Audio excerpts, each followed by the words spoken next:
तांदूळ घेतलेले आहेत मी अर्धी वाटी, साखर आवश्यकतेनुसार आपल्याला हे दूध, एक उकळी आणायची आहे याला। आता हे तांदूळ आहेत हे आपल्याला मिक्सरमध्ये थोडंसं काढायचं आहे याला बारीक। हे बघा, जास्त बारीक नाही करायचं, थोडं जाडच ठेवायचं आहे।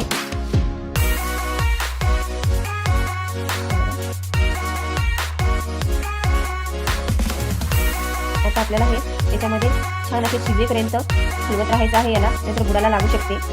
टाकूया आवश्यकतेनुसार। गोड कमी जास्त हवं असेल तर कमी जास्त टाकू शकता। हे बघा, आता आपल्याला ही साखर विरघळून घ्यायची आहे पूर्णपणे। हे बघा, छान अशी साखर विरघळलेली आहे।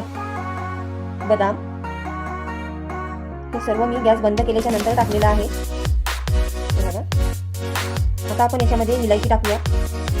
हे बघा, इलायची केव्हाही शेवटी टाकायची, खूप छान वास लागतो। आता मी याला एका भांड्यात काढून घेतलेलं आहे। हे बघा, आता हे